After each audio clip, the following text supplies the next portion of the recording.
Right, you can recognize that they in things that's not good human.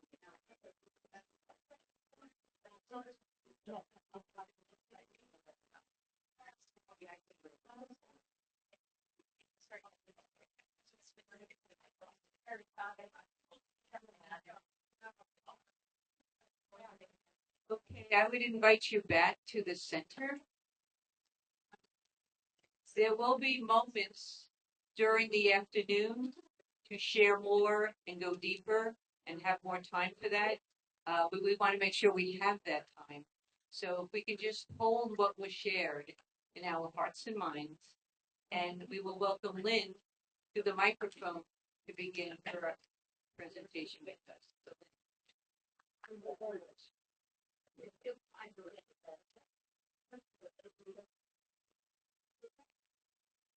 Well, good afternoon. Thank you. Nice to be back. It's been a while.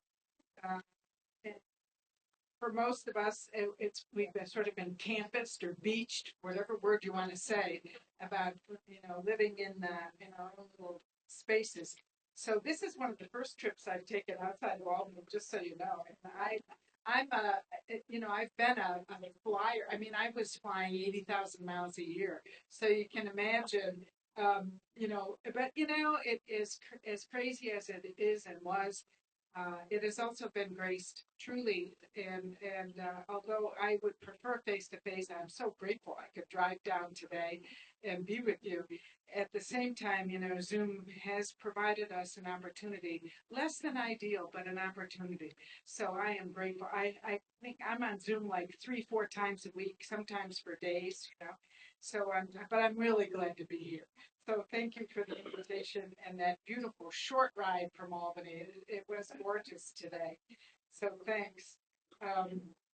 And it's nice to be with you, with our sisters, with, I understand, some associates that are here joining us either in this room, and that there are friends and whatever. There's in the virtual world, we have no idea who's out there, but welcome to everybody. I'm glad to be here. I want to start with, by the way, the handouts are on the table, and you should just pick up the packet. And on the front should be the lace that is unfinished. So you want to pack it. Don't take one page. Take the whole little pile. And there should be on the top, we organized them in the order in which I'm going to use them. I'm not using PowerPoint. I thought it would be easier for you to have something in your hands and you can take them with you. And that's always an invitation to do more with them. So I want to start with the value of remembering and why remember and how could we not, given the significance of this weekend, 20 years after 9/11, and we're in the midst of an incredible pandemic that seems to be flaring once again. And at the same time, with all of its losses And at the same time, we have collectively, as sisters and those of you connected to the congregation of the Great Love of God, a rich heritage. And so we stand on the shoulders of those who came before us, and our collective identity has been rooted in courage and sacrifice. And that is also what our call is today. As individual women and men, as members of the community, as associates, and all those who are listening, this is not a time for the faint of heart. It makes sense to me to begin our conversation by remembering just a little bit, because remembering helps us. So I'd like to talk a little bit about what remembering helps us to do. First of all, reflecting on our past allows us to understand where we were and make decisions about growing and becoming better. That's the invitation. We have an opportunity to grow and become better in whatever life form we're in. It can teach us lessons, how to use and apply to now and to this future that is evolving. It offers us an opportunity to grieve, a process that takes time, and we're in the midst of grieving many, many things. And finally, remembering our roots, because our roots are the foundation of our identity and points to what is authentic for us. Identity is rooted in knowing and remembering our origin. Identity and meaning are strengthened when we remember. And so you know better, those of you, I said on that little intro, I'm a native New Yorker. I'm not a New Yorker as in New York City, but I'm one of those upstate people. You know, we do belong, you know. And we even got some of the flood, believe it or not, you know, as crazy it is in Albany, you know, 100, 200 miles north. But, you know, the horror and the sorrow connected to the fall of those towers. Each of us has some experience of that. I had the privilege as a psychologist to come and work with people who got out of the towers for a week after, and, you know, and it was life-changing. I also think many of us are dealing with the losses connected to COVID. Loss of cherished loved ones. In 1 month, my province lost 10 sisters to COVID. 1 month. We weren't able to visit them. We weren't able to say goodbye. I think we lost connection with each other, the face-to-face, the touch, the bumping elbows in the good way, you know, not the way we do it now because we're not touching too much. The loss of ritual, the loss of a way of life. That's true no matter you're a member of the congregation or not. We lost a lot. And from that event, the long ago one that is still in our mind and heart, and also from the COVID, we've learned a lot about what it means to be human and the significance of relationship, that we need each other, and together we can make a difference. Together we can make a difference. Not just the sisters with the sisters and the associates with the associates, but all of us together, we can make a difference. And so today I would really like to talk about being and being with. You didn't get the cover of this thing, but that was one of the subtitles, being and being with. And these are choices that relate to purpose and ultimately to transformation. So I want to thank Kathy McCluskey, who is another Boston CSJ, because she did a little history with us a long time ago, and I'm going to share that with you. And the sisters will certainly remember this, and the associates. And for those of you who are not sisters or associates, you can hear, what you want to hear is the evolution of who we have come to be. And you have a personal evolution. Our community, this community of the Great Love of God, has evolved since our humble beginnings.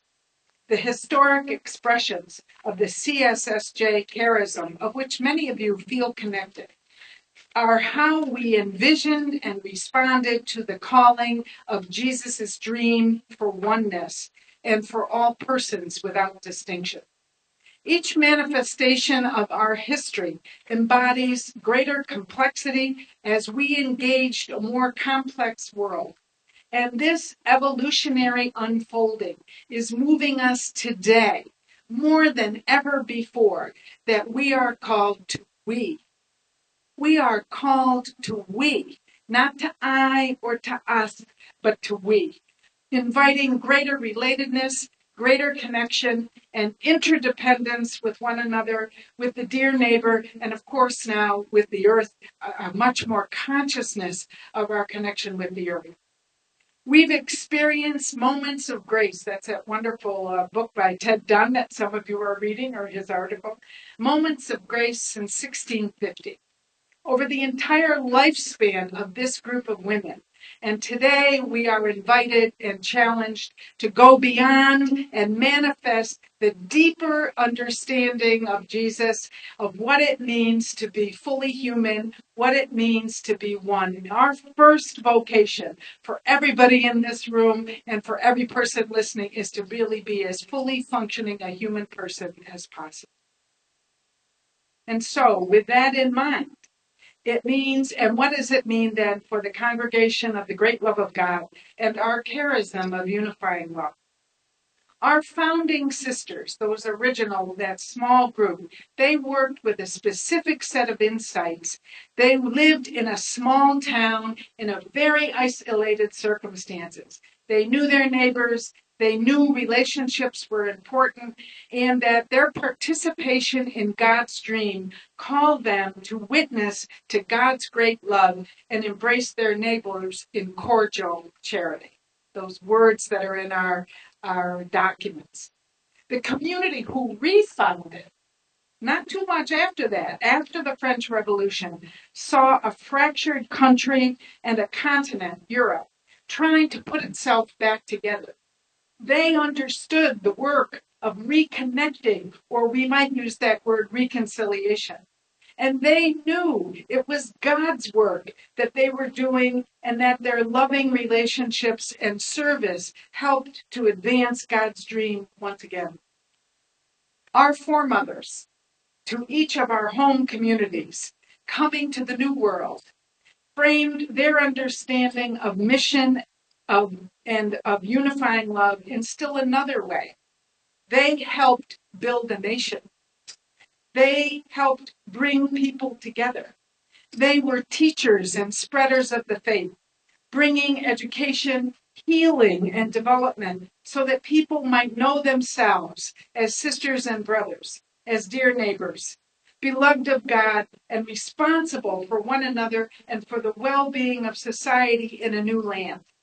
They understood the power of community and brotherly and sisterly neighborly love. They spent themselves in ministries to meet the needs of people and immigrants and building a faith community. That's our story as we get to this time, which brings us to today. Called to embrace our first vocation more than ever, being fully human, and living authentically our charism, calling us more and more than ever before to what does it mean to be unifying, loving women and men without distinction, and to the call to communion and care of the earth. That is our invitation at this point. So I'd like you to think just for a minute again, just hearing this evolution, and that's a good word to keep in mind. We have been evolving from the beginning, so why wouldn't we evolve now? Why wouldn't we continue the evolution? It's who we are. So for me, and I would invite you on your paper, it says there's a little antiphon there that we can pray together. If you would join me. Spirit of love, come give us the mind of Jesus. Teach us the wisdom of God. You probably have to turn your paper over, and we're in the middle of that page, I think. Everybody find where we are? Yeah. Okay. I gave you the consensus statement, and you'll know why in a minute, and you can look back there. I know that several of you, I've understood you, we've always been learners, this group here, None of us are pretty stagnant. So I understand that many of you have been reading Ted Dunn's work on his book on Crossroads, or his article that was, I believe, in occasional papers. Many of you have probably seen Joan Chittister's recent comments. And you may have read Sandra Schneider's talk in the Global Sisters report about Is Religious Life Dead? You've probably seen those, So in line with Ted's thinking about pathways, and he talks about pathways to change and transformation, I want to highlight purpose, personal purpose, and communal purpose as pathways. He offers other pathways, which are absolutely legitimate, and I would certainly encourage you to continue to think in those terms. I want to add to this personal and communal purpose as pathways because they focus on choices we have today. I think we can get caught in wondering what's it going to look like, how are we going to get there, and we get lost. What I'm encouraging us that we have choices we can make today, both personal choices and communal choices. And if we make those, we're going to be okay. We don't know what that looks like. That future for, if you're a layman or woman, where that's all going to unfold in your life, you don't know all those pieces. And neither do we as sisters. So I want to talk about, in particular, I'll talk to the sisters, but it's true of every one of us. Why is this time so challenging? Why is it this appears to be more challenging than those other transitional moments? I think for me, one of the reasons is it's certainly complex, the time we live in, and it's everything happening around us, that even the pandemic, et cetera. I think the questions are complex. How we view the questions, we don't agree. It's complex. And finally, there are no easy answers. I also think for the sisters, and perhaps everyone, it is more challenging because it's not just about what we do, but who we are. So think about it. It's not whether we're going to do that ministry or we're going to continue in that school or whether we're doing. That's about doing. That is on the table. All of that is on the table. And who we are is on the table. And not only who we are, but who we are with one another and for others. So that's why I want to talk about it. Today, it's all about being and being with. I'm a firm believer that we live fully and freely in the present. It's the only thing that's real. We do not want to be stuck in the present. Now, how many of you heard we don't want to be stuck in the past, right? But I want to ask you to think about, we do not want to be stuck in the present. Equally, not who we are. And so we become stuck in the present when we fail to remember how much our present, our identity, our congregation has been shaped by change. We didn't get here by staying the same. And I want to paraphrase Beatrice Brutto, that wonderful philosopher, theologian, when she said this: evolution is not background to our story. It is our story. Think about it. Evolution is not background. It is our story. And so we cannot ignore who we are and who we have been. And so our challenge today is to balance. It's always that B word, balance. Living in the present while remembering, and I'm going to use the word our heritage. I'm not going to use our history because I want us to think about our heritage. Remembering our heritage without being overly anxious and worried about the future so as to open ourselves to what is evolving today. Some of what is evolving is already here. It's here, waiting for us to notice. Attending to purpose, I believe, is one way of understanding and framing our individual and communal journeys. And so you say, well, why focus on purpose? And if you look at in your notes, some of what I'm saying is written right there. Purpose is a journey and a practice. Interesting phrasing.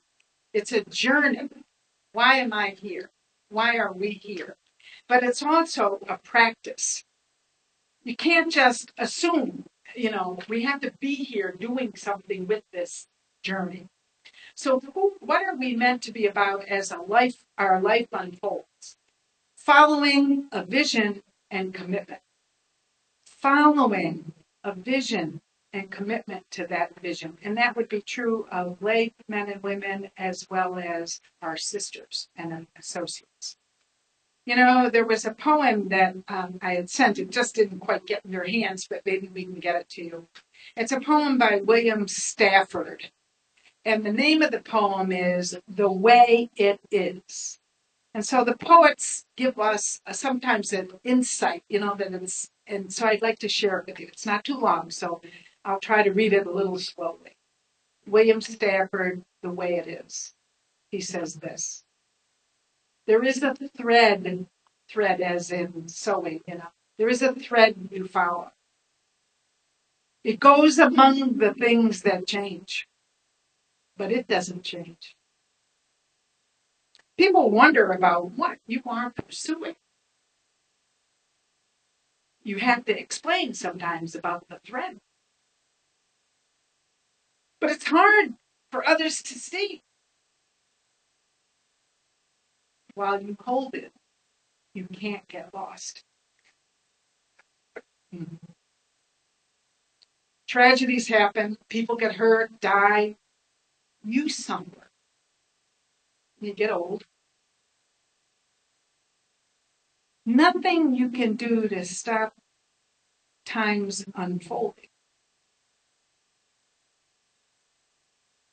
Don't ever let go of the thread.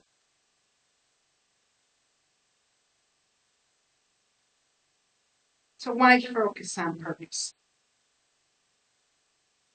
We're meant to be about, what are we meant to be about as our life unfolds? The vision is something that we have to keep in mind. So what is our vision? Of course, the major vision of our life is the gospel and the person of Jesus himself. And then we have a lens on that. Those of us who connect with this CSSJ charism, we have a lens. And one of the lenses that kind of we try to think about ourselves is this thing called our consensus statement, which is what you have with the piece of lace there. And so as I thought about how could I be helpful today? How could I help me think about this time of transformation and change? And by the way, they're not the same. Change are the external. Transformation is an interior journey, both personal and communal.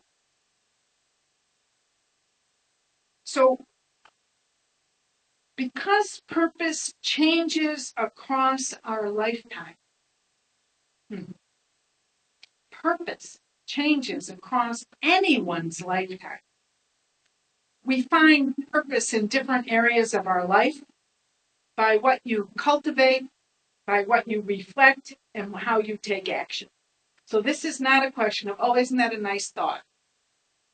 It's a question of reflecting deeply and then moving to some kind of action.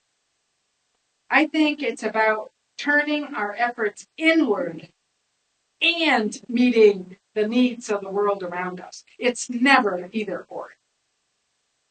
And so I think the consensus statement invites us to purpose and challenges us both personally and communally to be, in the word authentically, unifying love, be unifying love, and the congregation of the great love of God. So one of the things I would invite you to look at when you look at the consensus statement, you might see a few words are more bold than others. They're darker. And so those are the words that I'm going to talk about. And I want to start with personal authenticity in the midst of uncertainty, chaos, and the whole question of letting go. So this is for you personally, whether you're a sister of St. Joseph, an associate, a layman or woman, it doesn't matter. You are called to be yourself, be authentic in the midst of uncertainty, chaos, and in this great letting go that we're all about. So I wanted to focus on the call in the consensus statement about sincere charity and humility.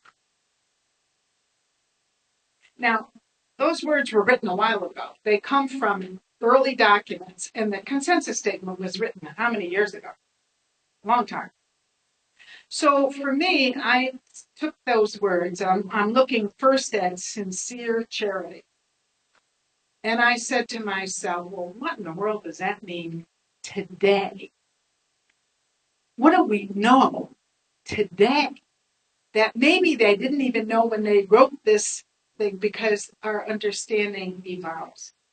So as a practicing psychologist and as a sister traveler with you, here's some thoughts about sincere charity.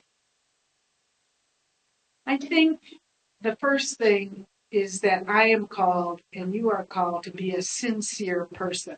Everybody see where we're at in the outline? Everybody find your place? Just keep looking, because it's easier to follow along. It's at the top of one of the pages that says we're called to live in the present. Everybody got that? We're called to live in the present with who we are at this time in this place. And one of the ways we can be about that is to be a sincere person. Everybody see that? Being a sincere person. Okay. So what does being a sincere person mean when you come at things as I do from a psychological but a psycho-spiritual perspective? The very first thing is each of us is called to own our own life. Own our own life, past and present. I think one of the challenges of this time, at whatever age and stage you're at, it doesn't matter. You don't have to have a few gray hairs like I do. Huh? Whatever age and stage you're at, we are called to say, well, where have I been? Where am I now? What is that? What does that have to do with who I am? And I think we have to begin to let go of identifying with the past. I was a French teacher. I was, by the way. And I was in leadership. And I was the director of education at St. Luke's. And that's not who I am now. So what part of the past do you still identify with? And it no longer is true. And what are you hanging on to that for? You have an identity separate from that thing you did for a while. What you were in charge of, what you even know. I think I know how to do that. Well, you might not know how to do something right now. A significant part of our journey is to let go in order to let come. So what are you clinging to that doesn't give you any peace, doesn't give you any energy, and doesn't help the rest of us?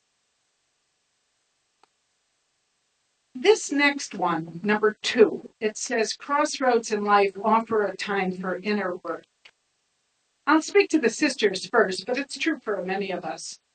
I think we've learned that we're supposed to be here to serve others, and that any focus on self is self-centered, selfish, not who we're called to be. Well, guess what? That is not true. We now have an opportunity and an invitation to become better human beings every single day. To become a better human being. We're also called to learn new things. How many of you have learned some things about Zoom, right? And thank God we learned some new things. Otherwise, we wouldn't be even talking to each other at all, right? Adopt a new mindset. Now, I'm going to talk about mindset a little bit longer. How you see things. How you see things. enhance some skills. Might be that iPad or your iPhone or your whatever. And then this last piece, which many of us, all of us to some degree, have had some emotional struggles in the past. Anybody ever been hurt? Any of us ever hurt someone else? Not because we wanted to, but have we hurt others? Hmm. You know, we can't live in the present if our energy is sapped by old messages of regret, of hurt, of anger. We have an incredible opportunity by doing some inner work to forgive ourselves and others for the slights and hurts we have experienced or caused. We have a choice. If you don't hear anything else from me today, I hope you hear we have choices we can make that will anchor us in the present and open us to transformation and to what is coming, if we make them. And so we hear from David White right here. Our present crossroads. We might not arrive at something better unless we become better ourselves.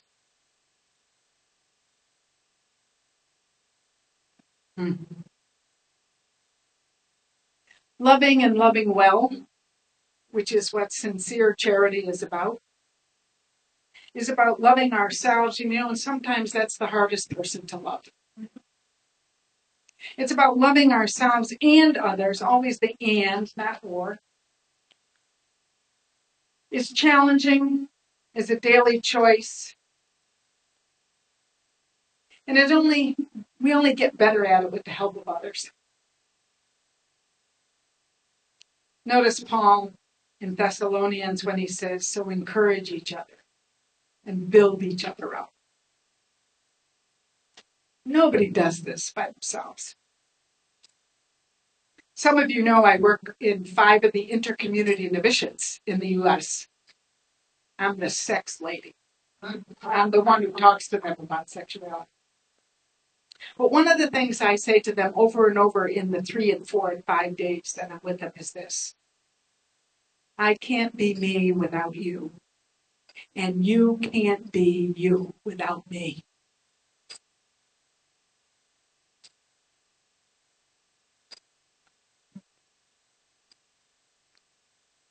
And so we do look at ourselves, honor our journey, accept, be open to letting go, do inner work, and then how do you want to use your time and talent for others? Never just about me and my journey. It's about me and you and me and the people of God and me and the earth. This is a time for each one of us to choose to address the concerns and injustices that make sense to you. Everyone needs a way to express their unique self. We're not wiping out so we all look alike and think alike and all get passionate about the same things, although hopefully we get passionate about some things. But express our unique self and the gifts that we have for our own satisfaction. I think religious life sometimes I think has taught us that life is hard. It shouldn't be satisfying. What? Jesus came to invite us that we could be happy, not miserable servants. And so we have this gift and we have this unique sense of self, and for our own satisfaction and help the world be a better place. We all need an inner focus and an outer focus to awake each day committed to something that matters. That's what we mean by purpose. And so I'm going to quote this maxim, and for the sisters, they know these, but you might not know it in this language. And the reason why, I'll tell you in a minute, but let me read it, Maxim 39.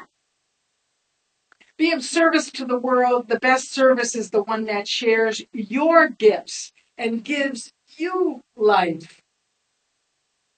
Now, these maxims that I'm using all throughout the handout were written by your students, you Brentwood CSJs. They're written by your students in some project, and I was given a copy a while ago. So listen to the wisdom of these young people as they translate our words. The best service is the one that shares your gifts and gives you life.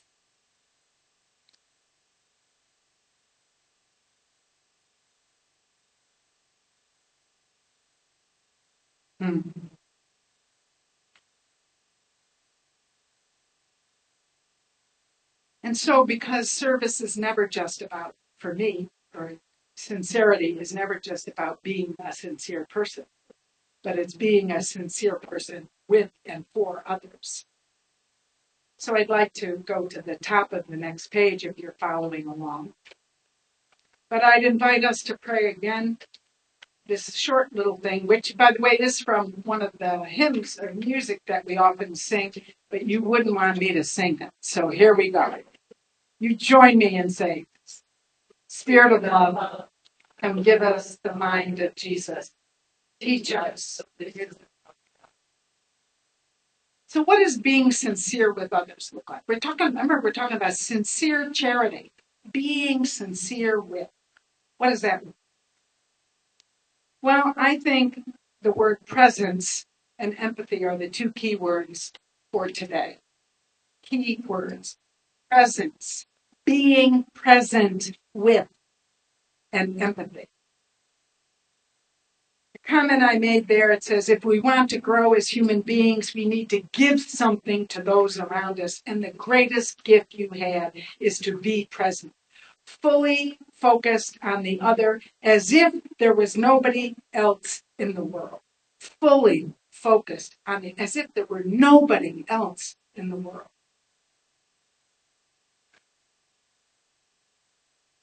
An empathic listening is not talking.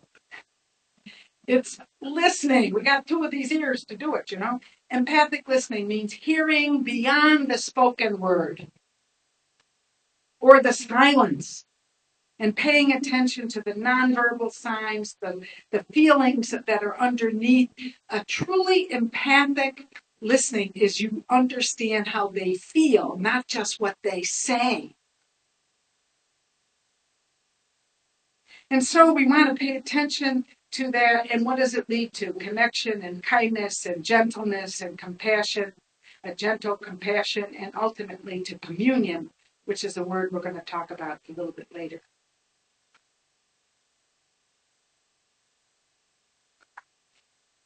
I want to talk about Jesus for a minute. And I want to talk about the woman with the hemorrhage. He was a significant listener to this woman with the hemorrhage, a woman, an outcast, a woman who was bleeding for 12 years. And so he stops. He says, who touched me? Because he wanted to connect with this person. Now, the boys around him, or the people around him said, what do you mean, who touched it? Look at this crowd. But he said, who touched me? And once he discovered her, she didn't just state her name, thank him, and run home. But the story says she stood there and told him the whole truth. Imagine a woman in those times speaking about a long-term health issue that was really considered taboo. It was considered she was unclean. In the midst of a teeming crowd, He never belittled her for her kind of superstitious, if I just touch the, if I just, it'll be kind of magic. And she grabbed the power without permission. This woman, who had previously been reluctant to speak, overflowed with words.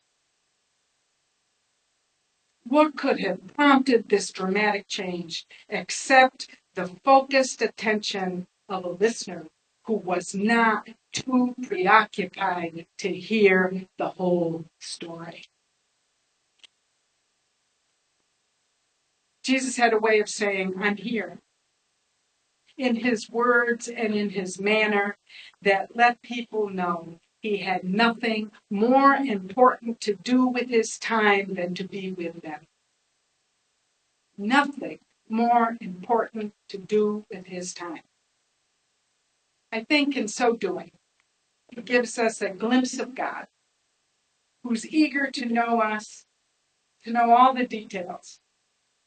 And he also offers us a model for transformative work that we can be about. So my question is, who do you listen to or not? Who do you listen to or not? And I'd like to think about these two words, perspective getting versus perspective taking. I'd like it, we're going to make that a little contrast. Perspective getting versus perspective taking.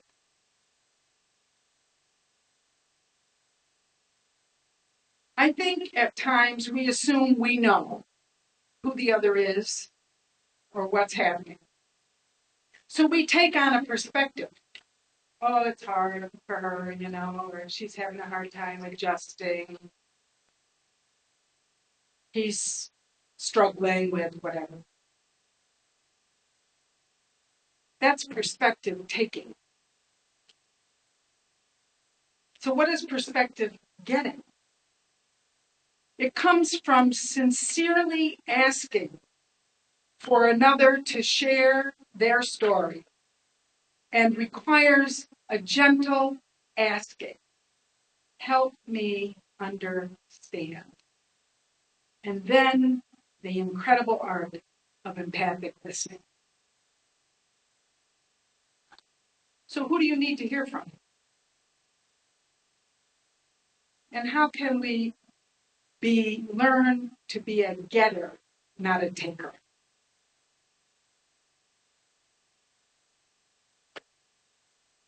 Lindsay Pollack, in her book, The Remix, the book is called The Remix, How to Lead and Succeed in a Multi-Generational Workplace. And you think, what in the world is she talking? What is that Lynn Lebo talking about? What is that? She offers us an opportunity to think about multi-generational living today. Not just working, but living.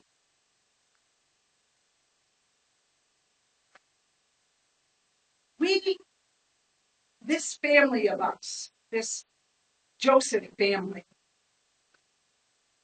the Spirit invites us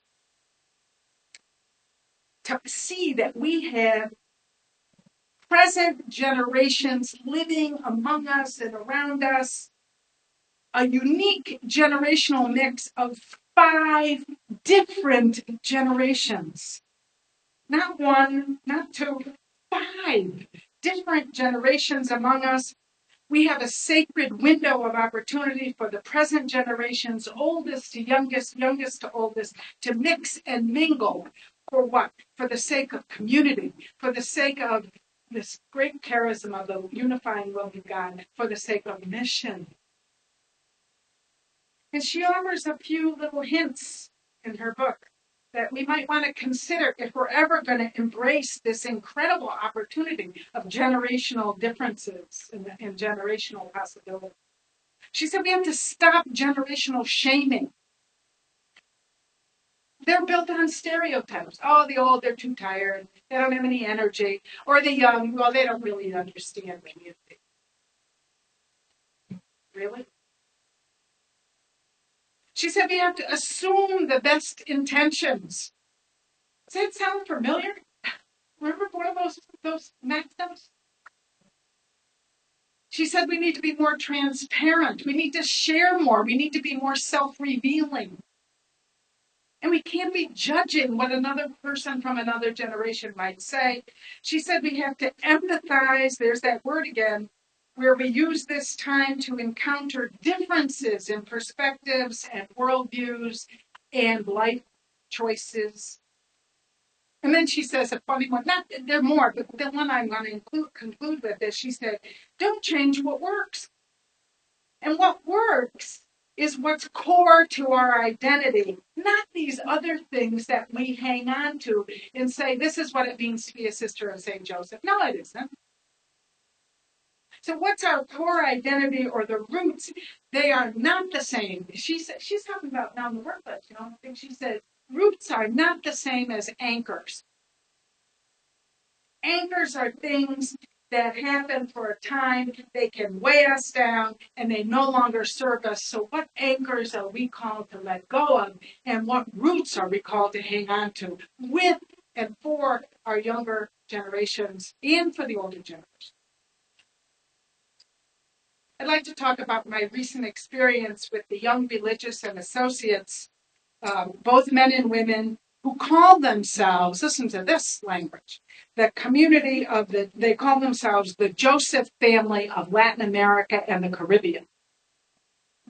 Now, it took all my courage to speak to them in Spanish. My Spanish is más o menos, but I prepared. These young women and men, many of them lay men and women, believe sincerely they are part of the Joseph family spread throughout Latin America and the Caribbean. They identify with unifying love. Here's what one of them wrote to me after the fact. We believe in the charism. We want to motivate a different way of living the charism. Not imprisoned by structure or tradition, although tradition is important, but by our heritage, our true heritage, which is not hierarchical, but circular. It's about being a dancing community of God's love and all that comes with that. We have all been gifted with the same heritage. There were 100 of these young men and women, 20s, 30s, early 30s. Some of them committed, some of them vowed, and a bunch of them not.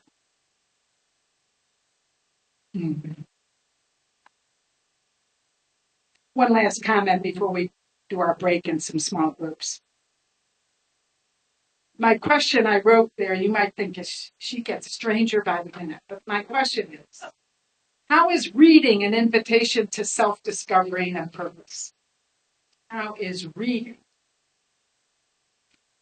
Reading connects us to people we will never know, and we can be inspired by how others live, relate, make the world better, and learn more about themselves, including in novels. This isn't all, we're all going to read this heavy-duty stuff. We're all going to be reading Ted Doug, and although he's good, I encourage him.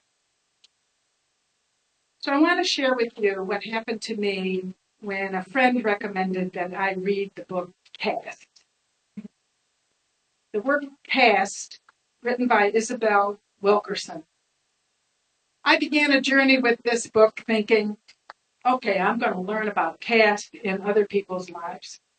I'm going to learn better understand what's happening in the U.S. with race, and I'm going to better understand what happened, what's it like in India. I had the privilege of being with the Sisters of St. Joseph of Lyon in India a few years ago. So I'll understand better caste in India and what happened in Nazi Germany, and of course here in the U.S. with color. And then there was what happened to me. When she talks about caste, she talks about gender, ethnicity, race, immigration, sexual orientation, age, even religion. She says caste is invisible, and that what gives it. One of the pillars, she talks about 8 pillars of belief, but the one that struck me is when I believe that I am inherently superior.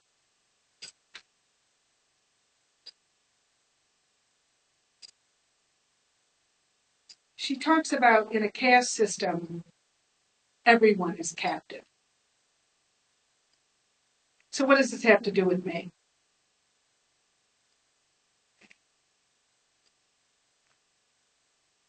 I have a brother who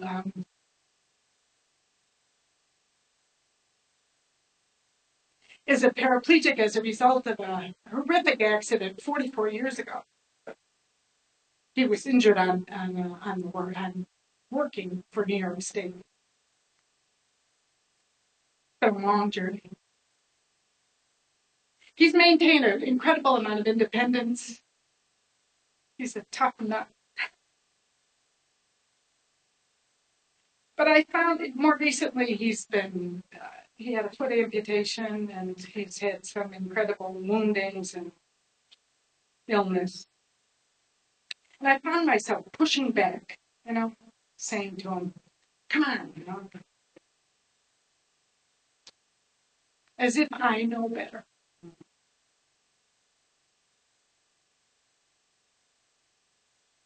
So during my recent retreat, it came to me that, it would probably be a good idea to stop fixing and knowing better, but rather to accompany. So I don't say a lot these days. I try to be empathic. Doesn't mean I don't say anything. But I try to listen more and help him speak his truth. And the more aware that I am, the more he feels respected, embraces his own authority, and I stop engaging in caste.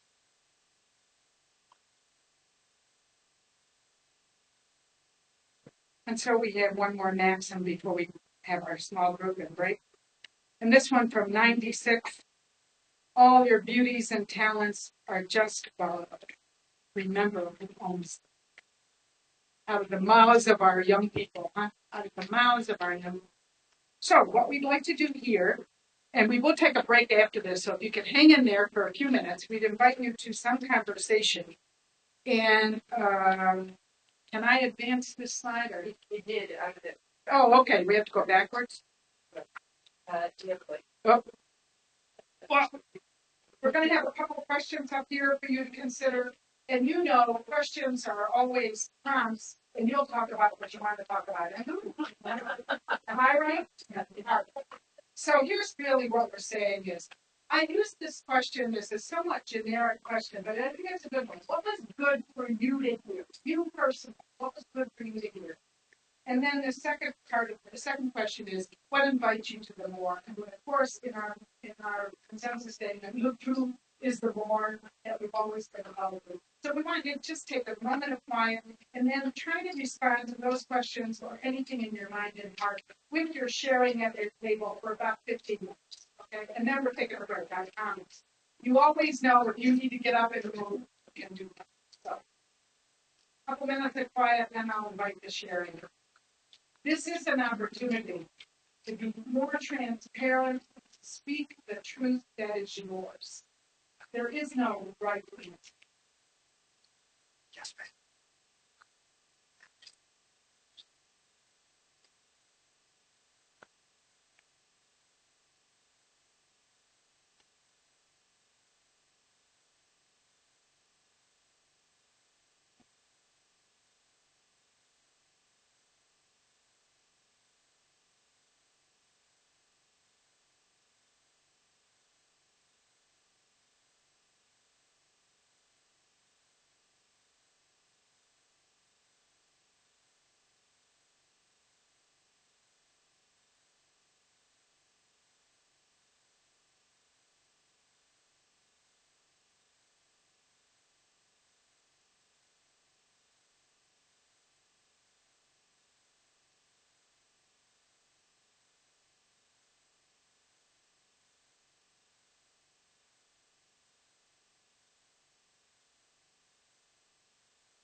Because we want to encourage good citizenship, we'd invite you to share and then not share a second time until everyone's had a chance, okay?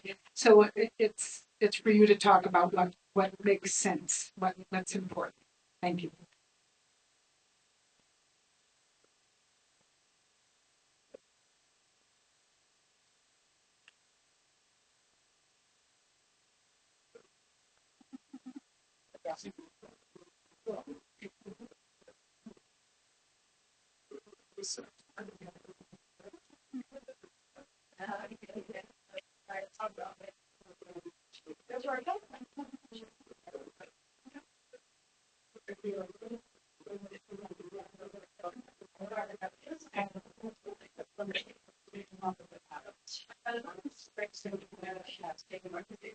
I think that it's always that person that is really giving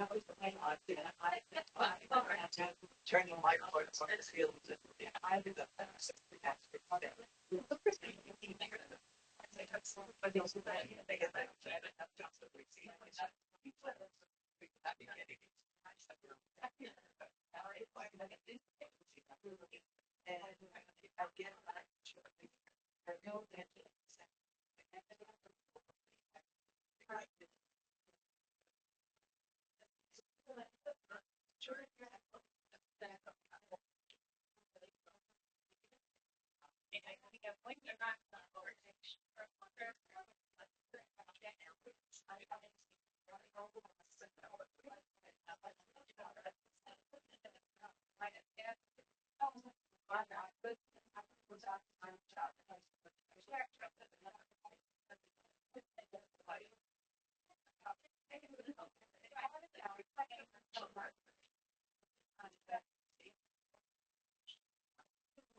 That I'm like, that's there.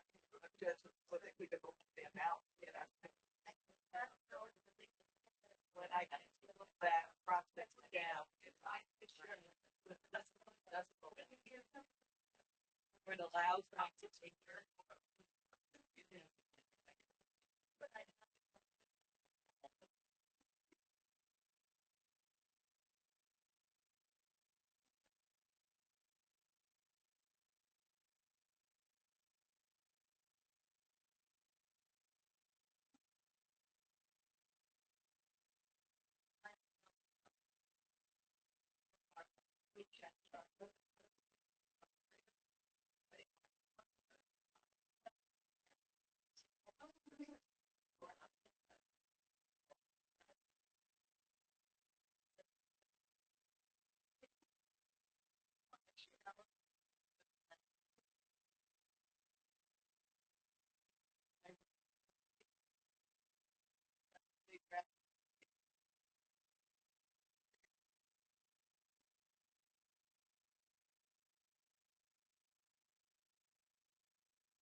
It only grab it side, you know.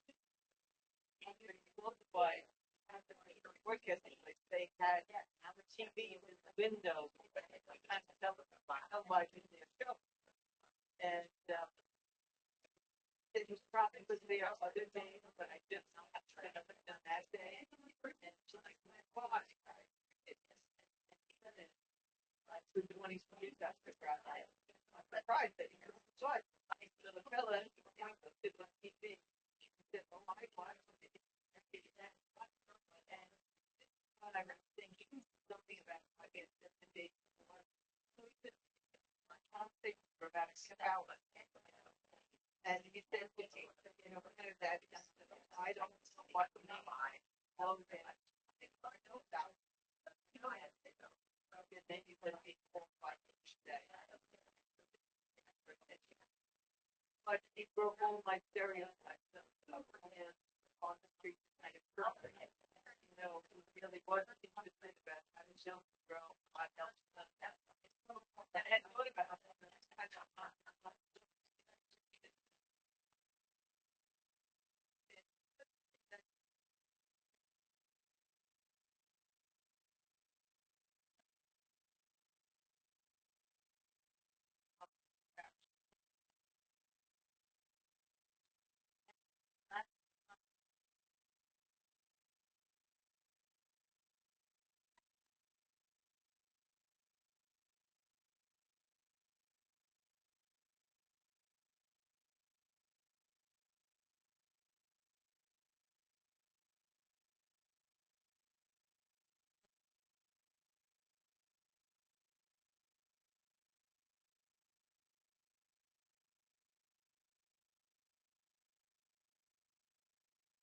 I thought about it.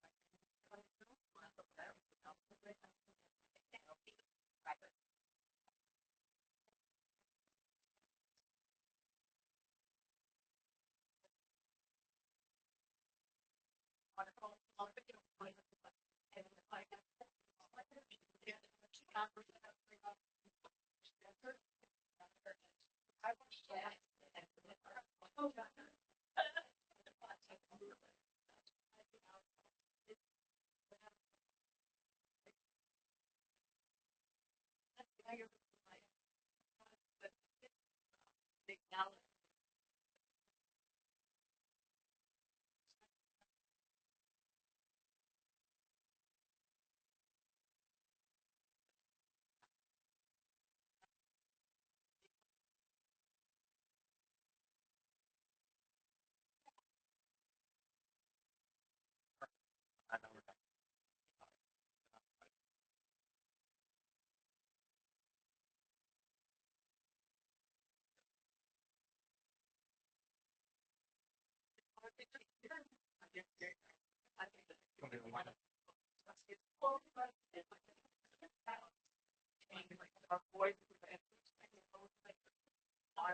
so, Chair, we just take into the, okay, thank you for that.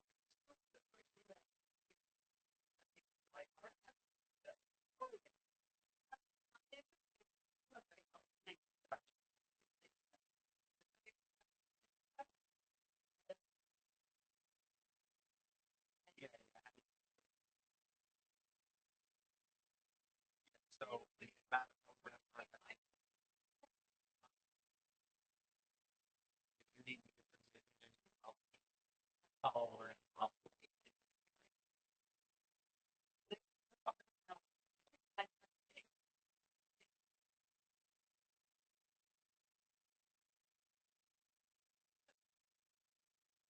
I know.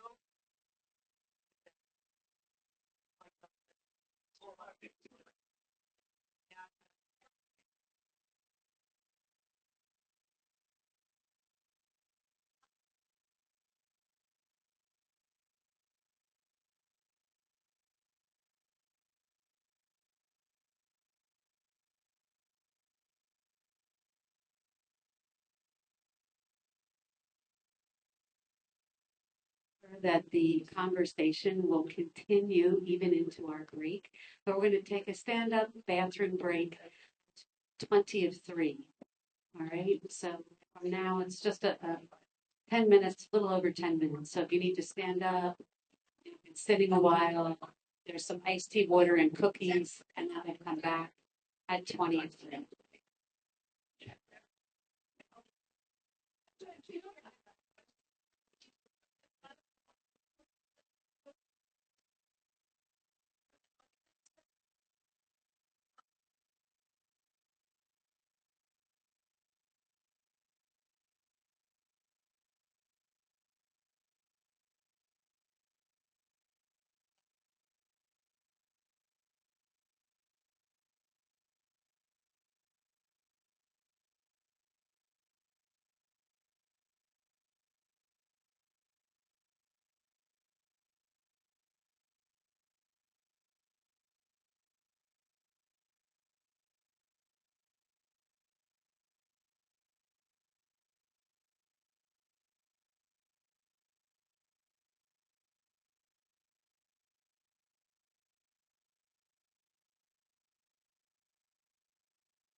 know, it's.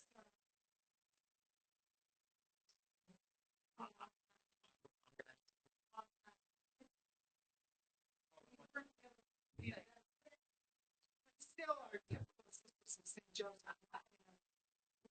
Just like being with each other. So.